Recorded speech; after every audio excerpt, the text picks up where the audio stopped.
Satuan Tugas Penanganan COVID-19 merilis data COVID-19 berdasarkan penularan yang terjadi pada saat libur panjang. Dalam acara yang disiarkan dari Graha BNPB, Ketua Bidang Data dan Teknologi Informasi Satgas COVID-19, Dr. Dewi Nur Aisyah, menjelaskan libur panjang memicu lonjakan kasus secara signifikan. Pada umumnya dampak akan terlihat mulai 10 hingga 14 hari setelah libur berakhir. Dr. Dewi pun mencontohkan beberapa lonjakan angka kasus pada momen libur panjang, seperti pada Hari Raya Idul Fitri, di mana terjadi kenaikan kasus 70 hingga 90%.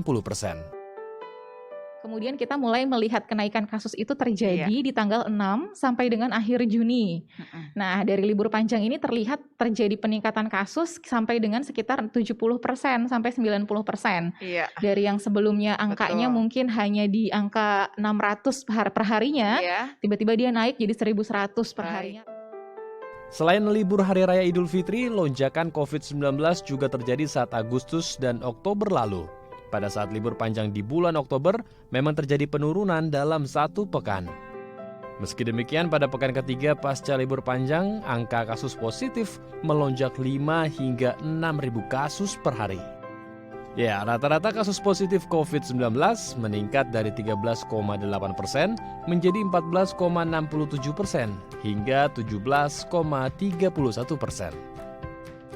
Kalau kita lihat sebenarnya, dan ini kita bandingkan dengan pekan-pekan sebelumnya, biar fair nih untuk melihat. Ternyata memang pada saat libur panjang jumlah orang yang diperiksa juga semakin sedikit. Ini kalau kita lihat ya. Sehingga jumlah orang yang ditemukan positif pada pekan itu juga turun di angka 22.000, betul.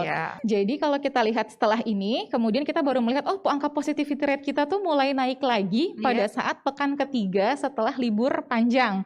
Di angka 13,83, setelah itu lanjut naik terus 14,67 sampai dengan 17,31. Dari hasil penyebaran kasus secara nasional, ada 4 provinsi yang terbanyak mengalami peningkatan, yaitu DKI Jakarta, Jawa Barat, Jawa Tengah, dan Jawa Timur.